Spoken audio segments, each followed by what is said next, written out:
नमस्कार सर्वांना. जगद्गुरू संत तुकाराम महाराज संतपीठ व अखिल भारतीय गांधर्व महाविद्यालय महामंडळ यांच्या संयुक्त विद्यमाने आयोजित गांधर्व मंच संगीत स्पर्धा माहिती ही माहिती देण्यासाठी आजची ही पत्रकार परिषद इथे आयोजित केलेली आहे. मी सर्वप्रथम या संतपीठाचे आपले संचालक हरिभक्तपरायण राजू शिवाजी ढोरे साहेब, त्याचप्रमाणे प्राचार्य ज्ञानेश्वर किसन गाडगे, डॉक्टर स्वाती संजय मुळे संचालिका आहेत, संदीप खोत आपले मुख्य कार्यकारी अधिकारी आहेत, आणि विश्वास जाधव रजिस्ट्रार बाळासाहेब, प्राध्यापक बाळासाहेब सूर्यवंशी ते येत आहेत, सुधाकर चव्हाण आणि हे सर्व संतपीठाचे जे अधिकारी पदाधिकारी इथे या प्रेससाठी उपस्थित आहेत. याचा उद्देश साधारणतः आपली संस्कृती, आपला वारकरी संप्रदाय, संतांची विचारधारा, तसेच संत साहित्य आदी करून घटकांची जोपासना व्हावी, तसेच या संत विचारांचे संक्रमण पुढील पिढीकडे होऊन त्याचे जतन करत असताना हे संत साहित्य विज्ञानाधिष्ठित विचारधारेतून अंगीकारले जावे. श्रीमद भगवद्गीता, ज्ञानेश्वरी, गाथा, एकनाथी भागवत या सर्व सकल संतांच्या माध्यमातून निर्माण झालेल्या व विज्ञानाचे मूळ असणाऱ्या या संत वाङ्मयाचे संक्रमण पुढील पिढीकडे व्हावे या हेतूने पिंपरी चिंचवड महापालिकेच्या माध्यमातून संतपीठाची निर्मिती झालेली आहे. संतपीठाच्या विचारांचे स्रोत जगाच्या कानाकोपऱ्यात पोहोचण्यासाठी नानाविध प्रकारचे आपण प्रयत्न करतो आहोत. संत ज्ञानेश्वर माऊलींचा 750वा जन्मोत्सव सोहळा असेल, जगद्गुरू संत तुकाराम महाराजांचा 375वा वैकुंठ गमन सोहळा आणि अखिल भारतीय गांधर्व महाविद्यालय मंडळाचे स्थापनेचे 125 वर्ष असा खूप सुंदर असा हा त्रिवेणी संगम आहे. आणि याचे औचित्य साधून संतपीठाच्या माध्यमातून अखिल भारतीय गांधर्व महाविद्यालय मंडळ या आंतरराष्ट्रीय संस्थेशी संलग्नता ठेवून गांधर्व मंच या नावाने तबला सोलो वादन, पखवाज सोलो वादन, शास्त्रीय गायन व संतरचित अभंग गायन इत्यादी स्पर्धांचे आपण आंतरराष्ट्रीय स्तरावरती आयोजन करतो. संगीत हे संत विचारांच्या सांस्कृतिक पर्यावरणाचा एक भाग असल्याने संतपीठातील संत विचार व गांधर्व महाविद्यालयातील संगीत याचा मेळ घालत या दोन्ही संस्थांच्या संयुक्त विद्यमाने गांधर्व मंच या आंतरराष्ट्रीय स्तरावरील स्पर्धेचे आयोजन आपण केलेले आहे. स्पर्धक नोंदणीनंतर स्पर्धेचा सुरुवातीचा टप्पा हा ऑनलाईन परीक्षणाचा असेल. त्यातून निवडलेल्या स्पर्धकांची पुढील निवड फेरी ही ऑफलाईन म्हणजेच प्रत्यक्ष परीक्षकांच्या समोर होईल आणि ऑफलाईन स्पर्धा ही संतपीठामध्ये आयोजित केल्या जातील. स्पर्धा संपन्न झाल्यानंतर बक्षीस वितरण सोहळा या कार्यक्रमाचे आयोजन रामकृष्ण मोरे प्रेक्षागृहामध्ये आपण करणार आहोत. थोडक्यात आपण या गांधर्व मंच संगीत स्पर्धा ही कशासाठी आपण आयोजित करतोय याचा उद्देश या पत्रकार परिषदेमध्ये आपल्याला सांगायचा होता. त्याचप्रमाणे आपल्याला माहिती आहे, अखिल भारतीय गांधर्व महाविद्यालय हे सुद्धा एक राष्ट्रीय स्तरावरची फार मोठी संगीताची संस्था आहे आणि त्यामुळे संतपीठ आणि ही एक जागतिक कीर्तीवरची ही संस्था आहे. या संस्थेचा आपण एकत्र येऊन संत विचार आपल्याला अजून कसा पोचवता येईल. आता याच्यामध्ये गांधर्व महामंडळाचं तर म्हणणं आहे की परदेशातून सुद्धा स्पर्धक याच्यामध्ये येण्याची शक्यता आहे. आणि आपण बघितलं असेल की आपण जे काय स्पर्धा ठेवल्या आहेत त्यासुद्धा तबला सोलो वादन म्हणजे सगळ्या संत विचाराशी किंवा आपल्या कीर्तन संस्कृतीशी संबंधित सगळ्या आपण स्पर्धा ठेवल्या. त्यामध्ये पखावाज सोलो वादन आहे, शास्त्रीय गायन आहे आणि संतरचित अभंग गायन. स्पर्धेचं वेळापत्रक आपल्याला सांगतो की मार्च अखेरपर्यंत आता आम्ही हे स्पर्धेचे नियम तयार करणे, सॉफ्टवेअर आणि परीक्षकांची नियुक्तीची चर्चा करणार आहोत. त्याचप्रमाणे 2 एप्रिलपासून या स्पर्धेची नोंदणीची सुरुवात होईल. 2 ते 22 स्पर्धक नोंदणीसाठी आपण ठेवलेलं आहे आणि त्यामध्ये ऑनलाईन ऑडिशन पण त्यांनी पाठवायचं आहे. 22 एप्रिल ते 30 एप्रिल विलंब शुल्कासह प्रवेश नोंदणी असेल. यामध्ये आपण 2 गट केले, 4 गट आहेत. वय वर्ष 9 ते 12, 13 ते 18 यासाठी 500 रुपये, आणि वय वर्ष 19 ते 25 व 26 ते 40 यासाठी 750 रुपये. विलंब शुल्क हा 200 रुपये असणार आहे. 30 एप्रिल ते 10 मे ऑनलाईन परीक्षकांच्या मार्फत ऑडिशनची तपासणी होणार आहे. 11 मे ते 15 मे आम्ही तो आमच्या इंटरनल कामकाजासाठी वेळ राखून ठेवला आहे. 5 जून ते 7 जून हे 3 दिवसामध्ये संतपीठ येथे प्रत्यक्ष स्पर्धा सुरू होती आणि 7 जूनला आपला बक्षीस वितरणाचा मुख्य कार्यक्रम असणार आहे. तर थोडक्यात ही आपल्याला सर्वांना माहिती द्यायची होती. आपल्या माध्यमातून जास्तीत जास्त या उपक्रमाला आपण प्रसिद्धी द्यावी. संतपीठ हे आपल्या पिंपरी चिंचवड महापालिकेचं एक फार मानाचं असं एक आपली संस्था आहे. मी नुकतीच मलाही खूप कुतूहल होतं पिंपरी चिंचवड आयुक्त झाल्यापासून की संतपीठ नेमकं काय आहे. कारण पहिल्याच दिवशी मला वाटतं मॅडम मला भेटायला आल्या होत्या आणि मी त्यांना म्हटलं की मी सर्वात पहिली व्हिजिट संतपीठाला करेल आणि ते बघून मी खरोखरच अचंबित झालो. इतकी सुंदर व्यवस्था. अजून काम चालू आहे, तर अजून 3रा की 4था मजला व्हायचा आहे. परंतु जे काय आता सुरू आहे तिथे किंवा जे विद्यार्थ्यांशी मी भेटलो तिथे, जे शिक्षक शिकवायला आहेत, जे शास्त्री बुवा म्हटलं की आपल्याला खूप असं वय झालेले किंवा तसे, पण तिथे मी एकदम तरुण शास्त्री बुवा बघितले. इथे हे आपले शास्त्री बुवा बसलेत सगळे, हे आपल्याला संस्कृत शिकवतात. तर हे खूप आवडीचं. मला म्हणजे मी तर आपल्याला आवाहन करेल की आपण सर्वांनी सुद्धा याचा खूप लाभ घेतला पाहिजे. म्हणजे आपल्यामध्ये कोणाला गायनाचा इंटरेस्ट असेल, कोणाला म्युझिकचा इंटरेस्ट असेल, तुम्हाला असेल किंवा तुमच्या कुटुंबामध्ये कोणाला असेल, ती इतकी सुंदर व्यवस्था आहे. आजच सकाळी मी दिव्यांग भवनच्या मीटिंगमध्ये, बोर्ड मीटिंगमध्ये होतो, तर मी तिथे दिव्यांग भवनला सांगितलं की आपण संतपीठाचा MOU आपण करूया. आपले जे दिव्यांग मुलं मुली लहान, ज्यांना काही दिव्यांग जरी असले तरी उपजत काही नॉलेज असतं किंवा आवड असते संगीताची, तर त्यांना देखील आपण संगीत आपल्या संतपीठाच्या माध्यमातून शिकूया. कारण संगीत कीर्तन हा मेडिटेशनचा भाग आहे आणि संगीताच्या माध्यमातून सुद्धा खूप आपल्याला जे काउन्सिलिंग किंवा आपल्याला जी मनोशांती हवी असते ती मिळू शकते. आणि म्हणून मी आपल्याला सुद्धा आवाहन करेन की इतकं सुंदर आपला संतपीठ आहे, तर तिथे आपण निश्चित भेट द्यावी आणि या कार्यक्रमाला जास्तीत जास्त आपण प्रसिद्धी द्या. हा एक आंतरराष्ट्रीय स्तरावरचा आपण कार्यक्रम करतोय.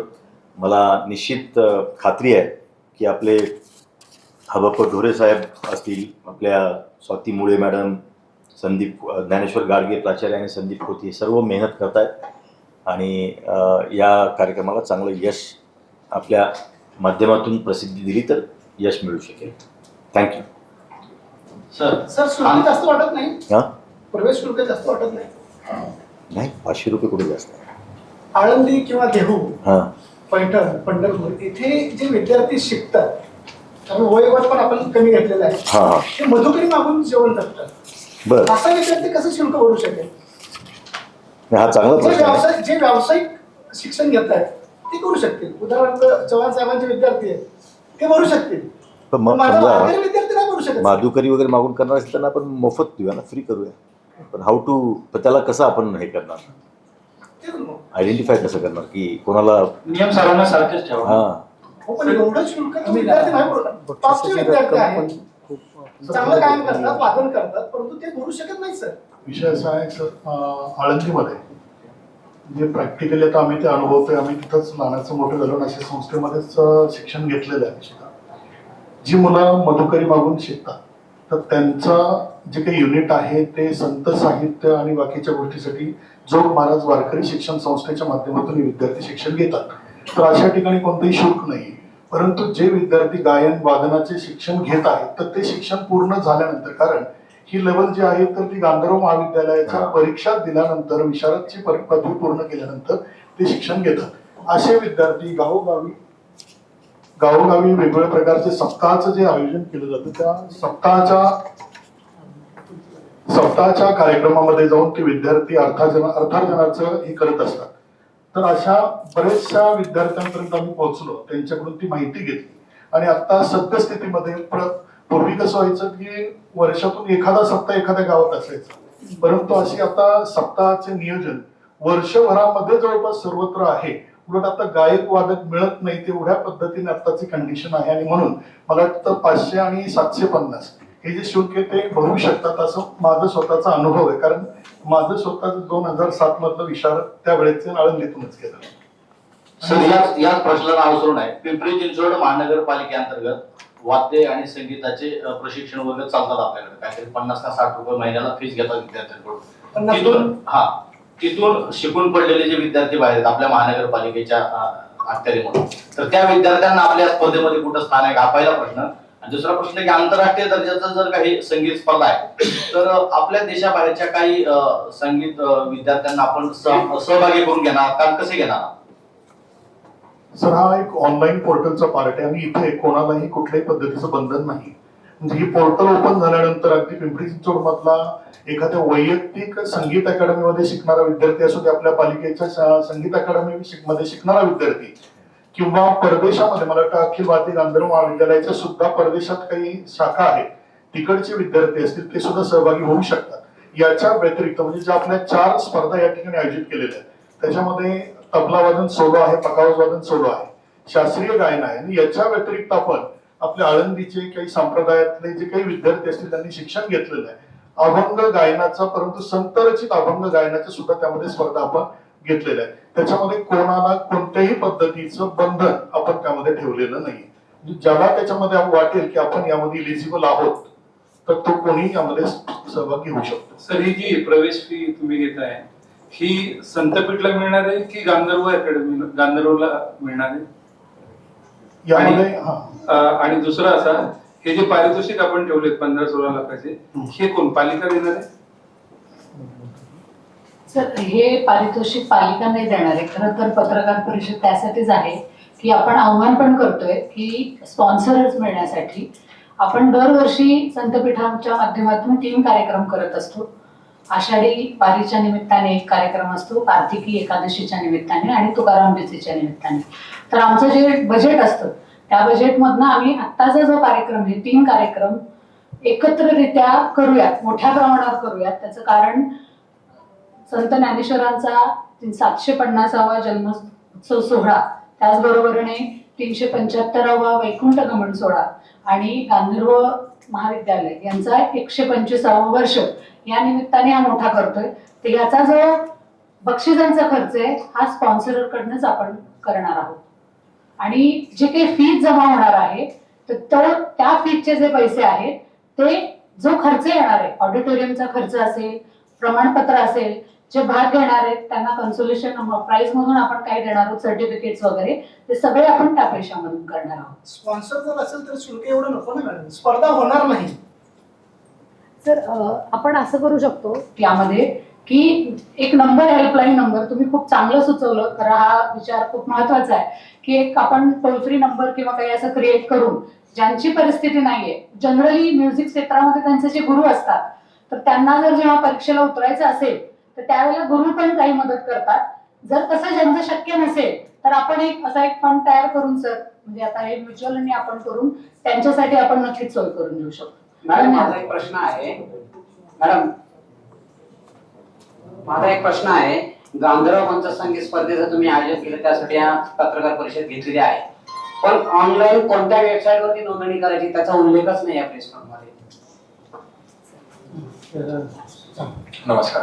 सो www.gandharvamanch.com या वेबसाईटवर त्याचं हे होणार आहे आणि त्याच्याच बरोबर दोन्ही संस्थेच्या सोशल मीडियाच्या पेजेस वरनं देखील आपण सगळी माहिती पूर्णतः देणार आहोत. नाही सर, आता आपण सांगितलं की प्रसिद्धी द्या, मग आम्ही जर प्रसिद्धी देतो कोणत्या वेबसाईट वरती द्यायची प्रसिद्धी, म्हणजे नोंदणी कोणत्या वेबसाईट वर करायची हा माझा प्रश्न होता. बरोबर. www.gandharvamanch.com या वेबसाईटवर रजिस्ट्रेशन होणार आहे. आपण ही स्पर्धा आयोजित करण्यासाठी गांधर्व महाविद्यालयाला काही निधी वगैरे देणार आहोत.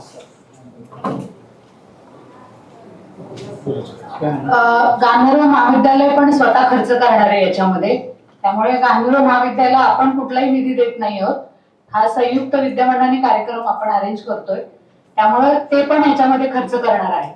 किती करणार? गांधर्व महाविद्यालय किती वाटतं, किती असणार आहे असं विचारायचं. या दोन्ही संस्थांचा जो एक मेमोरंडम ऑफ अंडरस्टँडिंग समझोता ज्ञापन जे झालेलं आहे त्यानुसार हा सर्व खर्च दोन्ही संस्था विभागून करणार आहे।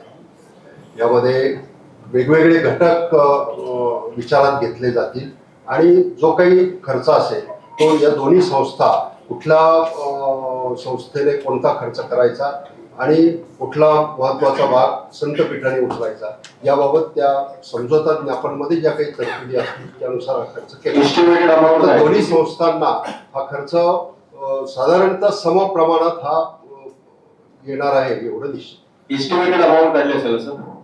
हा टोटल सगळी खर्चाची जी एक एस्टिमेटेड अमाऊंट आहे 45 लाखापर्यंत सगळा खर्च अपेक्षित आहे। ही जी 45 लाख आहे ती बक्षिसं धरून आहे, म्हणजे बक्षिसाची अमाऊंट धरून तेवढी आहे. परंतु आपला एवढा उदार ते घेतो आहे तर आमचं असं सजेशन राहील की तुम्ही नोंदणी फीस घेऊ नये. नाही फीज असलीच पाहिजे. नोंदणी फी नाही घेतली ना फी तर असली काय पाहिजे. होतं की त्याचं महत्व पण वाटत नाही विद्यार्थ्यांना आणि मग फी घेणार आम्ही, फी असणारच आहे. आणि त्याचं स्टँडर्ड वाढेल कारण कोणीतरी आपण बाथरूम सिंगर असतो कोणी तो पण फॉर्म भरेल आणि प्रॉब्लेम येईल हा. नाही सर, परंतु ऑडिशन घेतात यासाठी, म्हणजे जर एका ऑडिशनला सिंगर भेटला पण काय होतं बाथरूम सिंगर येणार नाही सर त्याच्यामध्ये. नाही नाही नाही नाही पण पुढे सांगतो नाही काय होतं की नोंदणी फी नाही घेतली ना तर प्रॉब्लेम असा होतो की एवढे स्पर्धक येईल तर तो खूप लोड होईल आम्हाला लक्षात आलं का? मी continue करणार नाही. त्यामध्ये बोलू इच्छिते. लावणी सिंगर मग अभंग नाही गाऊ शकत का?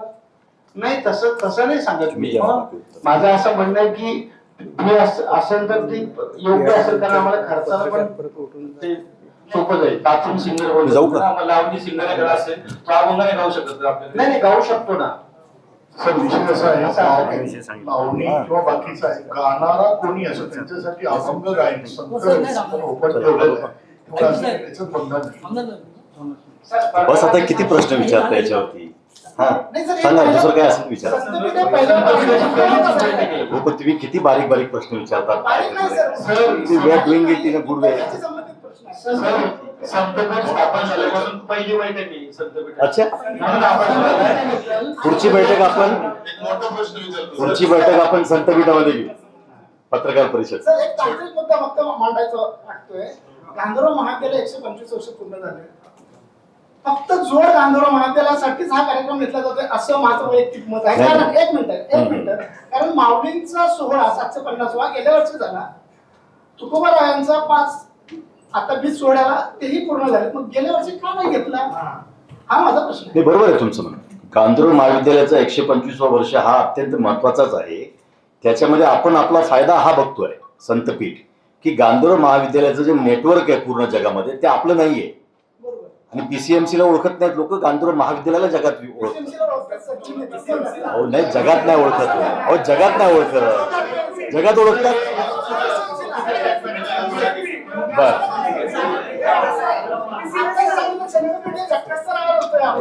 कॉन्टेस्ट करण्यासाठी म्हणून नका विचारू. मी म्हणतो की जगात अखिल भारतीय गांधर्व महाविद्यालय जेवढं फेमस आहे गांधर्व महाविद्यालय तर त्याच्या मदतीने आपल्याला फायदा होईल. कुठल्या देशातून स्पर्धक सहभागी होऊ शकतात तुम्ही सांगा गांधर्व महाविद्यालय. आणि ते भारतातून तिथं विस्थापित झालेले लोक तर तिथून शिकलेले, म्हणजे जसं जर्मन असेल, ऑस्ट्रेलिया असेल किंवा फ्रान्स, रशिया असेल, तिथली शिकलेली अभंग शिकलेली मंडळी का भारतातून शिकून तिथं तयार होऊन ती इकडे येणार, काय विषय आहे? सर मंडळाची आस्थागा आहे परदेशामध्ये सुमारे 45 परीक्षा केंद्र आहेत.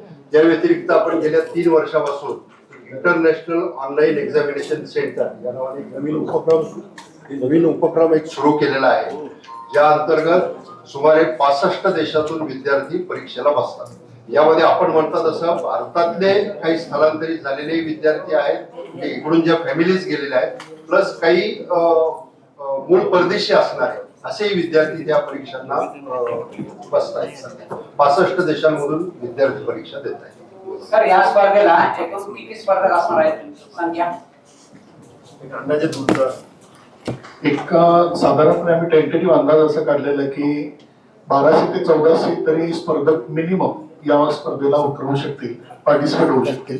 आणि सरांनी जो आता मला वाटतं प्रश्न विचारलेला होता त्याला एक थोडक्यात फक्त उत्तर देतो मी. गेल्या वर्षी जो माऊलींचा जन्मोत्सव 750वा जन्मोत्सव आणि तुकाराम महाराजांचा वैकुंठ गमन सोहळा 375वा झाला. आपण स्पर्धेचं नियोजन जे करत होतो ते साधारणपणे जानेवारी पासूनच आपण स्पर्धेचं नियोजन करत होतो. परंतु विद्यार्थ्यांच्या परीक्षा, त्याच्यानंतर मध्ये आलेल्या वेगवेगळ्या प्रकारच्या अडचणी, त्याच्यामध्ये इलेक्शन पासून सगळ्याच गोष्टी त्या ठिकाणी आलेल्या होत्या.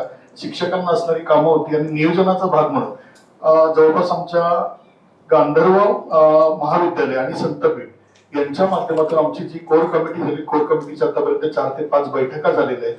फक्त विद्यार्थ्यांचं कोणतंही नुकसान होऊ नये किंवा शिक्षकांना सुद्धा आता समर व्हॅकेशन असतील तर त्यांना सुद्धा यामध्ये सफर व्हायला लागू नये म्हणून आपण ते पोस्टपोन करत पुढे आणलेलं आहे. ऍक्च्युअली हे जे आहे ते आमच्या मागच्या वर्षीचं जे काही प्लॅनिंग होतं त्या प्लॅनिंग मधलाच हा उपक्रम होता. आणि आपण 3ही कार्यक्रम जे मी मगाशी सांगितलेलं होतं की त्यामध्ये आषाढी सोहळा असेल, कार्तिकी सोहळा असेल आणि बीजोत्सव सोहळा असेल, 3ही कार्यक्रम आपण संतपीठात घेतले आणि दरवर्षी घेत असतो. त्याचं बजेट हे मोठ्या प्रमाणात असतं कारण त्यामध्ये महाराजांचे चरित्र कथा असतील किंवा अभंग सोहळे असतील. परंतु हे सर्व कार्यक्रम वर्षभर आम्ही आमच्या संतपीठाची जी काही कल्चरल टीम आहे यांच्या माध्यमातून हे कार्यक्रम घेतले आणि त्यातला खर्च जो होतोय आपला तर तो खर्च जेवढा वाचवता येईल तो वाचवून आपण हा कार्यक्रम लास्ट इयरलाच घेत होतो. जानेवारी पासूनच प्लॅन होता परंतु तो पोस्टपोन करत आता आपण जून मध्ये आपण तो घेतलेला आहे. ऑफलाईन नोंदणी का नाही ठेवलेली आपण? पहिल्यांदा परीक्षा होते स्पर्धा, आपण ऑफलाईन नोंदणी का नाही ठेवलेली? यापूर्वी कधी घेतली होती का? सर पहिल्यांदा स्पर्धा होते का अशी? नाही, अशा प्रकारच्या स्पर्धा वेगवेगळ्या स्तरावर होत असतात. आमच्याकडे एक प्रतिभावान विद्यार्थी अशी योजना आहे, खूप वर्षापासून चालू आहे, म्हणजे सुमारे 30 वर्षापासून आम्ही ही योजना राबवत आहे. ती योजना अगदी थोडक्यात सांगायचं तर असं आहे की आमचे मी मगाशी सांगितलंय की वर्षातून 2दा परीक्षा होतात, एप्रिल मे आणि नोव्हेंबर डिसेंबर. आणि याला संपूर्ण भारतभरातून नव्हे ते जगभरातून विद्यार्थी बसत असतात. आणि या परीक्षा 2 प्रकारच्या असतात, एक थिअरी आणि प्रॅक्टिकल. तर प्रॅक्टिकलला आम्ही जे परीक्षक पाठवतो त्यांना आम्ही एक विशिष्ट असा फॉर्म दिलेला असतो की तुम्हाला प्रतिभावान विद्यार्थी जर कुठं आढळले, बऱ्याचदा असं असतं की ते थिअरीमध्ये तयार नसतात परंतु ते उत्कृष्ट कलाकार, जन्मजात कलाकार असतात. त्यांना संगीताचं कदाचित शास्त्र माहिती नसतं परंतु सादरीकरणामध्ये ते अगदी पारंगत असतात. तर असे विद्यार्थी शोधून त्यांची एक स्पर्धा आम्ही गांधर्व मंडळामध्ये दरवर्षी आयोजित करत असतो. फक्त या 125 वर्षाचं आम्ही औचित्य साधून ही स्पर्धा मोठ्या प्रमाणावर करण्याचं हे आहे. हे साधारणतः 2रं वर्ष आहे. गेल्या वर्षी आम्ही अशी स्पर्धा एका संस्थेबरोबर आयोजित केली होती आणि आता हे 2रं वर्ष. ऑफलाईन का नाही ठेवलेली? सर्वांना एक विनंती आहे, आता बरेचसे प्रश्न आपल्याकडनं विचारले गेले. संतपीठाच्या वतीने एक मुक्त सांप्रदायिक संगीत शिक्षण विभाग सुरू झालेला आहे. त्यामध्ये वयाच्या 7व्या वर्षापासून तर 60व्या वर्षापर्यंत शिक्षण दिलं जातं. ती फक्त 100 रुपये.